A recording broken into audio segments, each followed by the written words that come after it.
Are you stuck in the dreaded midlife malaise? A malaise is a general feeling of discomfort, illness, or uneasiness whose exact cause is difficult to identify. If you're a successful midlife man who used to jump out of bed excited to get after it, now every day is just a dreary fog of shiny object affluenza where you could go anywhere you want, do anything you want, buy anything you want, and none of it satisfies you, you might know exactly what I'm talking about. My name is Craig Fialik, and over the past 15 years, I've guided hundreds of the most successful men in America to clarify what's next for the second half of their lives. And in this video, I'm going to explain why successful midlife men end up in this awkward midlife malaise that so many of my clients come to me with and have no words to explain what's happening with them. They just know something's missing. I'm going to lay this out in language for you so you can start to put words to your experience. And of course, I'm going to tell you how to get yourself unstuck so that you can feel the fulfillment that you were led to believe that you would find on top of what I call Success Mountain. The frustration I've seen with successful midlife men over and over and over again is that you worked for decades to achieve success, which has required relentless focus and perseverance and drive, and that gave you a sense of meaning and fulfillment. If you're like most successful midlife men that I work with, you've harnessed that purpose to produce and provide for your family, but now you're reaching midlife and your kids are leaving the nest and you don't need the money in the same way, and suddenly you find your dopamine is petering out. And you might be trying to just milk one more drop out of these 3 midlife pitfalls that successful midlife men get trapped in. Maybe you know what I'm talking about here. Number one is the golden hamster wheel. You get to the top of Success Mountain and you're used to getting your dopamine from work and producing and getting those rewards, accolades, bonuses, commissions, big deals. You don't know what else to do. So you just stay in that golden hamster wheel, working harder, burning yourself out, and wondering why it's not producing the same rewards that it did over the past couple decades. Number two, maybe you're golfing your way to the grave, surfing your way to the grave, or piloting something. You're doing something to keep your dopamine dialed just enough so that you can feel like your life is the good life, but you know deep down that this is not your second mountain. This is not the great contribution or the grand adventure that your life could be. And we all know where this goes. It's just a life of mediocrity. The third thing is guys who don't want that life of mediocrity, and they'll go to the golf course and they'll have a 3-martini lunch, and then they'll hit the cocaine in the locker room, and then they'll go out and gamble. And they're just looking for some kind of hit to get that feeling that they had on the climb up Success Mountain. And we all know where that leads. You're never going to get the dopamine that you got. You're never going to be able to milk that dopamine the same way that it worked for you up Success Mountain,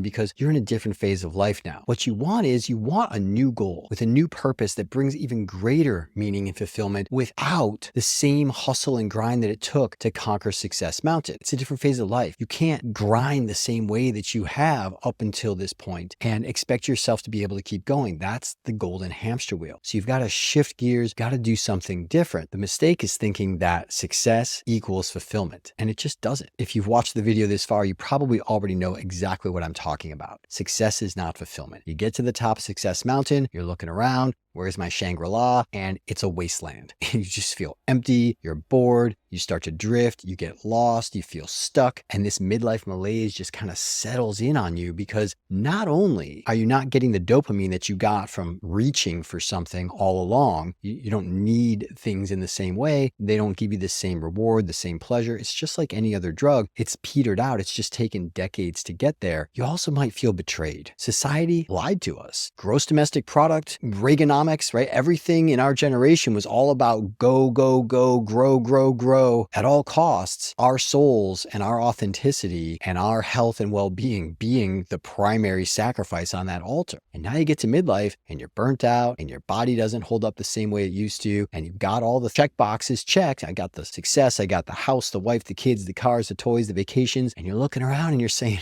there's got to be more than this. What is wrong with this picture? We're going to lay out exactly how to understand where you are so that you have some language to put to the malaise that you're in. Because the first thing you've got to do, just like when you're looking at your Google Maps or your Apple Maps, your GPS, you can't get to where you want to go unless you know where you're coming from. So we need to put some language to where you're stuck. So we're given a roadmap up Success Mountain. Go to school, get good grades, check all the check boxes, and that fuels the economy. What do we do beyond that? Well, our grandfathers never really got to that point. And if they did, they died shortly thereafter, right? Most men, my grandfather lived to be 100, but most men peter out. One of my grandfathers lived to be 100. The other one died at probably his early mid 60s. He was done. He had punched the clock. and he had punched out and he was done with his working days. He was done producing and providing. He had a pension, and that was the end of it. He was done. My other grandpa lived to be 100. He had a pension. He traveled a bit, but his life just kind of ended right around 65. And that was it. He was the walking dead for the next 40 odd years of his life. We don't want that to happen to you. What we need to do is we need to look at the road beyond success. The men who climb Success Mountain, who pick the right mountain, they get to the top and they're able to overcome the challenges that give them dopamine all along the way and succeed in a way that most men never dream of. Society gives us a roadmap up Success Mountain. Go to school, get good grades, make the money, check all the check boxes, you get to the top.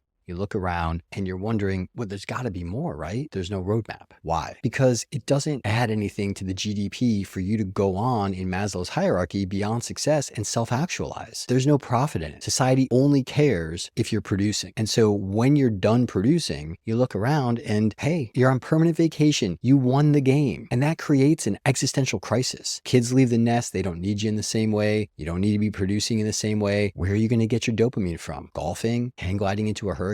Working yourself to the grave? There's no plan for you. And so what we've got to do is we've got to look at the fact that in this point in civilization, men have never lived longer, retired younger, or wealthier. And we still got our masculine evolutionary purpose driving us to say, I don't care if you sold your company for $20 million yesterday. What are you going to do to contribute to your community, to society, to the world? What's the dent you're going to make in the universe? That's a whole new level of existential questions that we weren't taught. I'm going to show you a roadmap beyond success. And you can see that the first 3 stages up Success Mountain, this is aspiration. This is where you're looking for the mountain, and the man that finds the right mountain is going to face challenges, and he's going to be trudging for a good 10, 15, sometimes 20 years, sometimes longer. And then as you start to reach that exponential success curve, you start summiting. And as you're summiting, things start to accelerate. It's more intense, right? It's the last quarter of the game. It's the last inning of the game. It's the last hurrah where you can really drive things and push them into the goal zone. And if you do that, you reach what I call crisis at the summit. And I got that from a Harvard Business Review article of the same title because it perfectly explains what happens. Corporate executives who have a bit more of a fixed mindset, they're not creative, visionary entrepreneurs like us, they just get stuck there. They start taking bigger risks in their career, taking bigger risks with the company's resources, often getting into substances, often getting into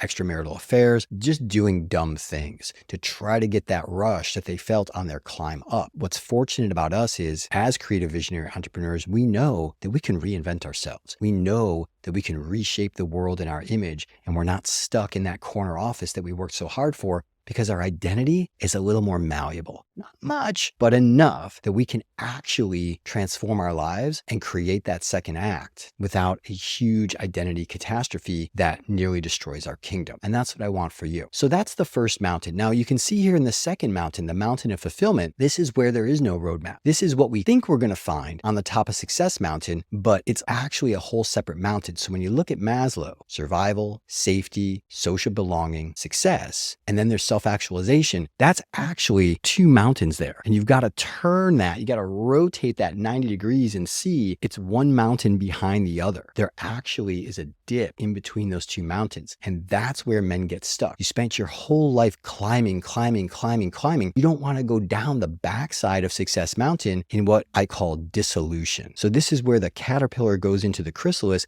and start to dissolve, because you're no longer able to stay the caterpillar. You're transforming into a butterfly, to use this metaphor. What that feels like is some kind of weird malaise where you're not getting your dopamine. It's not coming from the golfing and the piloting your plane. It's not coming from working harder. The deals don't hit the same way when you close them. And you know that you don't want to go down the road of hang gliding into a hurricane, because we all know guys that have done that. I've done that. Maybe you flirted with that a little bit. Maybe you're full bore into it. Go for it, brother. I got no judgment. I'm just saying we know where that leads. And we certainly know it's not going to fulfill you for the rest of your life. But sometimes you got to shake your sillies out, and far be it from me to shame you out of it. When you're done, or you're feeling like you might be about ready ability to move on beyond that, you actually have to go through the valley between the mountains, and that's where you get stuck. But life nudges us forward, just like a second puberty. Puberty was awkward. It was uncomfortable.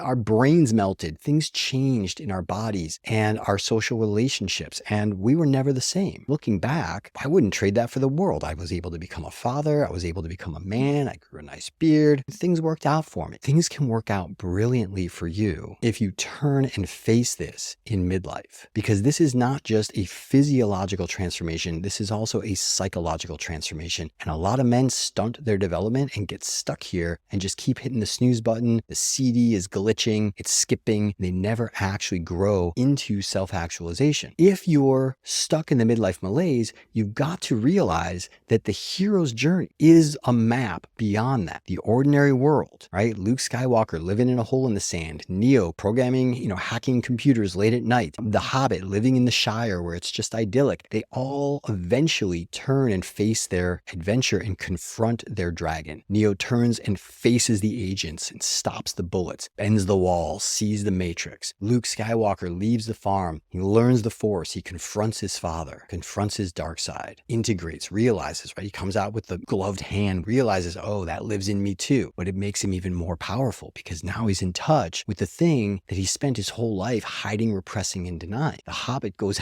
way out of his comfort zone. And so there are ways to do this that are not so dangerous and scary, where you can actually move beyond Success Mountain without destroying everything that you worked so hard to build. So the question for you is, are you going to waste the best years of your life on a fool's errand of trying to make Success Mountain fulfill you? Or does this map help you understand that the real adventure ahead of you? The 3 stages in the second mountain of fulfillment is, as you're coming out of the dark woods, that midlife malaise that you're stuck in, you face the ordeal, you move to resolution. That's the trailhead of your second mountain. Fulfillment. It's literally a mountain of fulfillment. I have a client who says to me, Craig, I feel like I'm on MDMA. He's like, is this normal? Yeah, you're neurochemistry opens back up, and now you've got this mountain. Without the hustle and the grind of the first mountain, you're climbing that second mountain for decades, and it's a profound experience. And eventually you'll reach the top. Eventually you'll reach a point, just like Michael Jordan, you just can't keep playing. And that's the point at which you're going to round out and you're going to leave your legacy. You've got to tag somebody else in, or a whole team. Hopefully you've built a legacy that can live beyond you, just like Steve Jobs built Apple computers, and it went from about $350 billion to now being worth $3.5 trillion. It has 10x'd in the last 13 years since he died. 10x, the wealthiest company in the history of civilization. You can leave a legacy like that. You know how to do this. It's just applying all of your talents and all of your gifts to something that you're that passionate about and calling in the resources, just like building your first business, but doing it in a way without the hustle and grind, something that gives you a deep sense of fulfillment and dopamine, serotonin and oxytocin, without all the cortisol and adrenaline that burns you out. Because the backside of that second mountain is the same for everybody. It's decline and death. And so we have to remember that. Just like Jeff Bezos asked himself, he had a cush job on Wall Street, he was the highest paid vice president on Wall Street. And he asked himself, when I get to my deathbed, what am I going to regret more? Starting Amazon and failing, or not even trying? So what are you going to try? Because if you're stuck in the midlife malaise, you're probably somewhere between dissolution and the ordeal. And none of it feels good. None of it feels comfortable. And you need a guide, just like Neo, just like the Hobbit, just like Luke Skywalker. You need somebody who's walked this path, who can show you the way through, who can bring out your innate talents and strengths and bring you to the point where you can start climbing that second mountain all on your own. So the question for you is, are you going to waste the best years of your life on a fool's errand to try to make Success Mountain fulfill you when that's never going to be possible? Or does this map help you understand the real adventure ahead of you? The challenge you might be facing is that the midlife malaise it's a low dopamine brain state that might be causing you to feel less optimistic, see less possibility, maybe even feel lethargic or sometimes depressed about moving your life forward. You just don't see possibilities, and it doesn't get better, because until you start reaching for something, until you start that next adventure, you're going to stay in a low dopamine state. All the golf in the world is only going to last an afternoon at best. You've got to get a high, hard goal in front of you, just like when you were climbing Success Mountain. We just want to do it without all that hustle and grind this time. So now you got a map of where you're stuck and the road beyond success that has helped hundreds of high achieving men like you get unstuck and move on to that second mountain, that mountain of fulfillment. Don't let running out of roadmaps stop you from feeling the fulfillment that you know is possible for your life. life. If you'd like some help figuring this out, how to get out of your midlife malaise, reach out. This is why I'm here. This is what my life is about. I've been 30 years deconstructing this journey and putting it together in a succinct 10-module program called Purpose Mapping, and I've guided hundreds of the most successful men in America out of the midlife malaise, onto their second mountain, and watch them take off and do incredible things. And I'd love to do the same with you. So reach out and book a call with my team. Let's see if we're the right fit to help you out. If you like this video, hit the like button, subscribe for more videos like this. And if you know a man who could really benefit from hearing this message, go ahead and share it with him. This is how we support each other as men. We need each other. This is not the time of competition in our lives. This is the time of cooperation and co-opetition, where we egg each other on to reach our highest potential.